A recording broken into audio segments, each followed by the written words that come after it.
Olá, seja bem-vindo ao programa Ação Nacional. Seja bem-vindo também ao mês de novembro, mês dedicado à prevenção do câncer de próstata. Por isso, o Novembro Azul.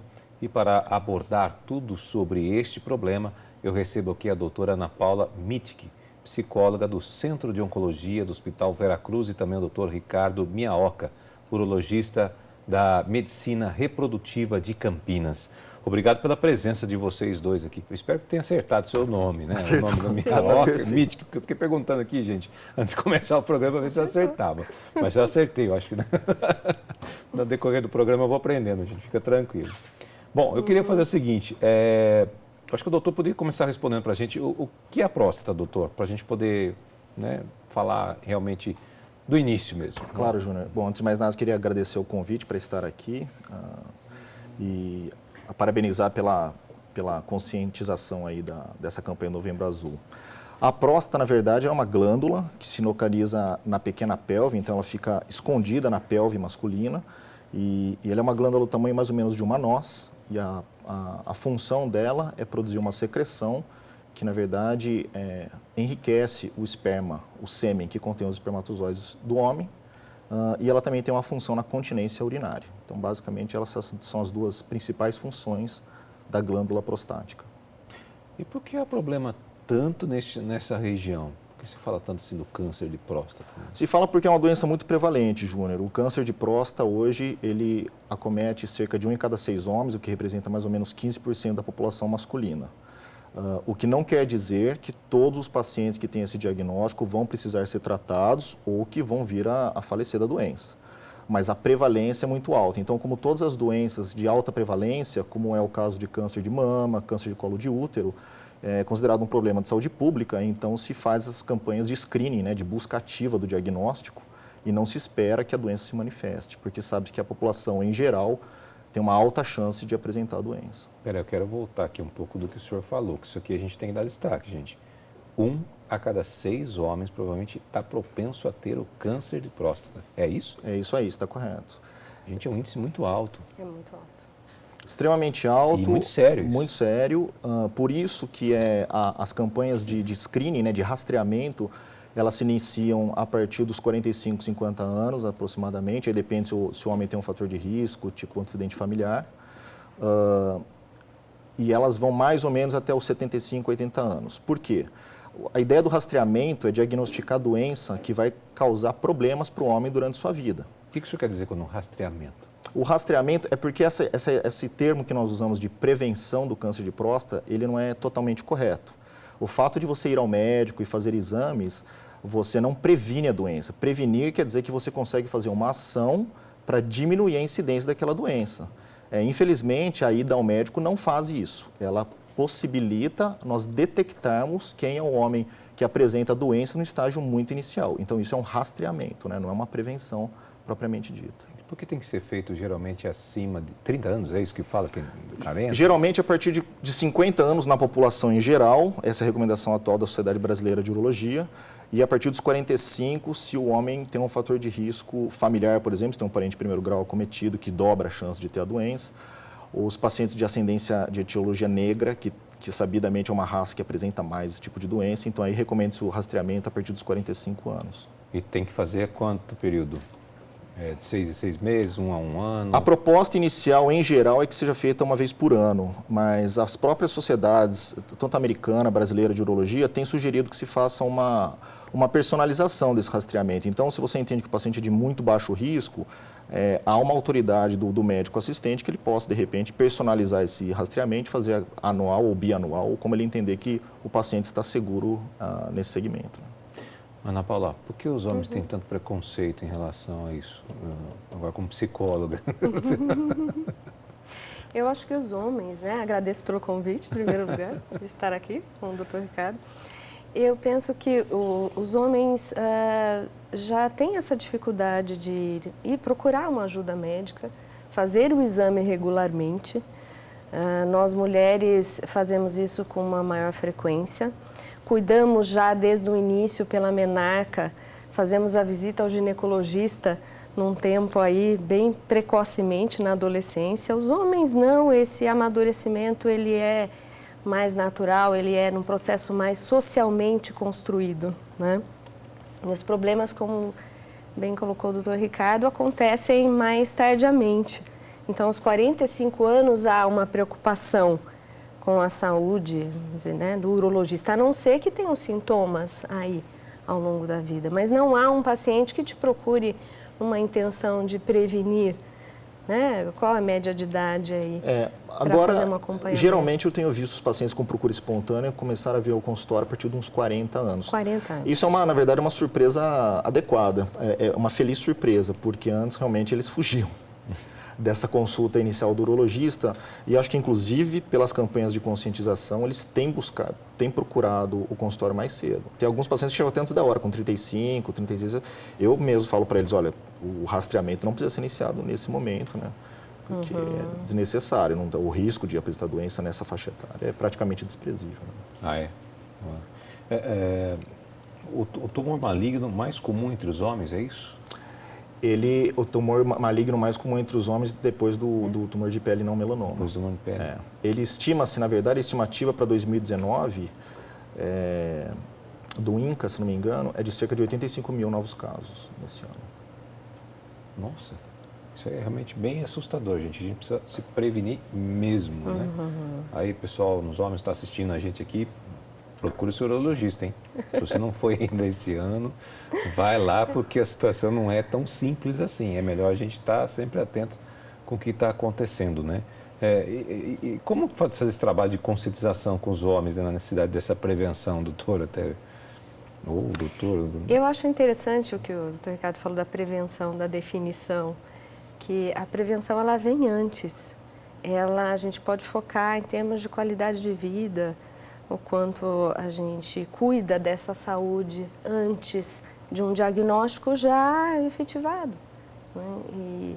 E isso se faz até no próprio tratamento, o medir o estresse, né? O quanto o emocional interfere para a boa resposta de um organismo no tratamento, mas esse emocional já vem antes.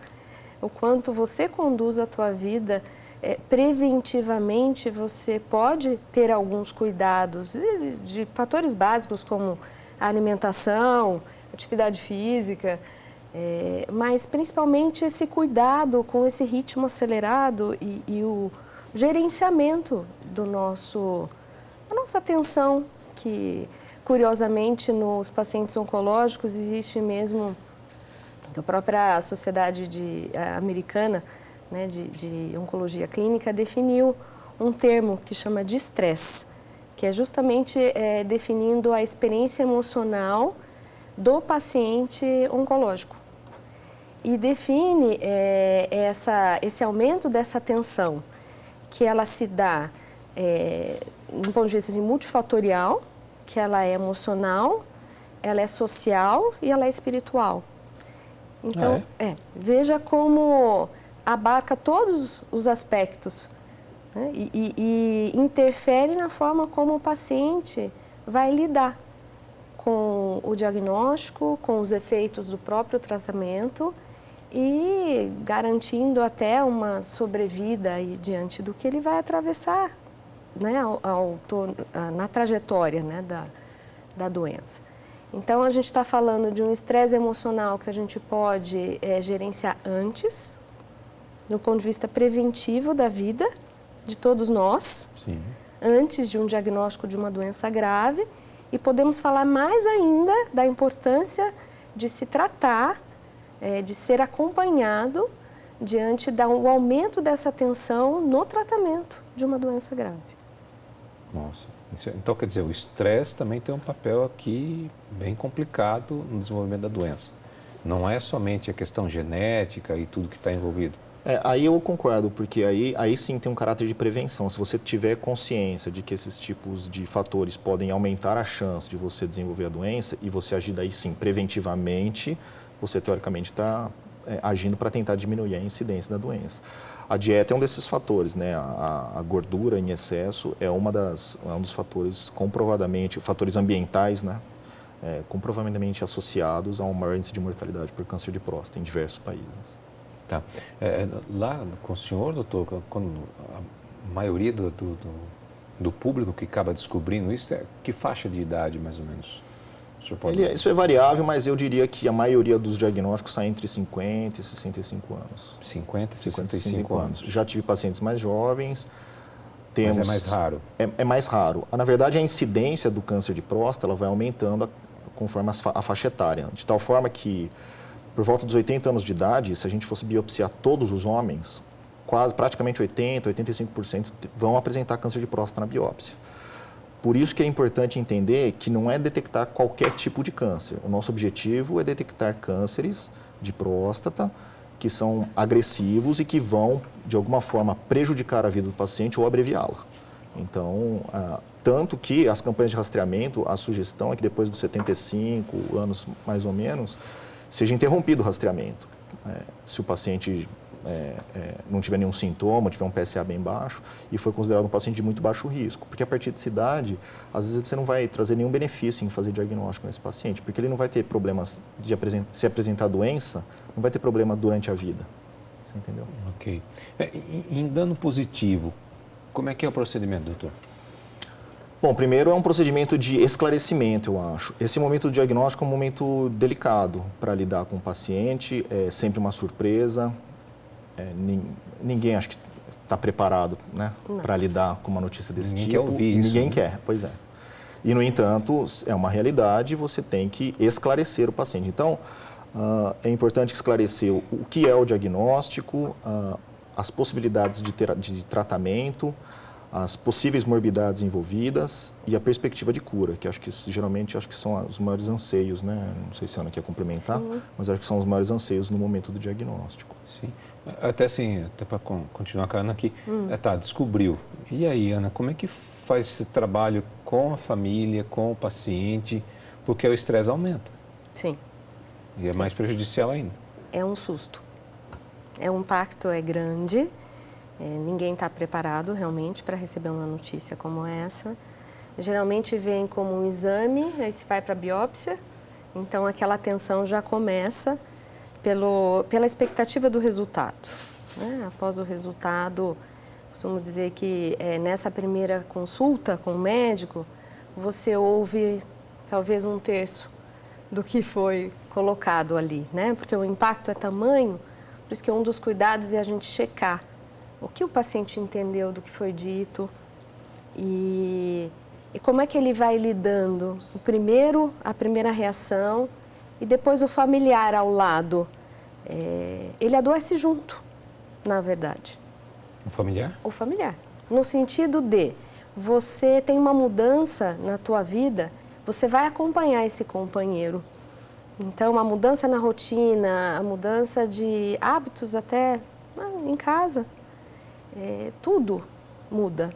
Existem perdas e você vai fazendo a tua vida girar em torno desse propósito maior, que é a cura, é a melhoria da qualidade de vida, então dependendo do prognóstico e sempre procurando fazer, é o que a gente procura fazer, inclusive lá na Clínica de Oncologia e Hematologia do Veracruz, é acompanhar esse paciente durante o tratamento de uma forma multiprofissional, que é de uma forma que ele possa ser acompanhado pelo psicólogo, nutricionista, além da equipe de enfermagem, cardiologista, quer dizer, ao longo das sessões de quimioterapia, quais são as reações? Cada organismo é um, cada organismo vai reagir de uma maneira, tem pacientes que têm efeitos imediatamente após, tem pacientes que não têm.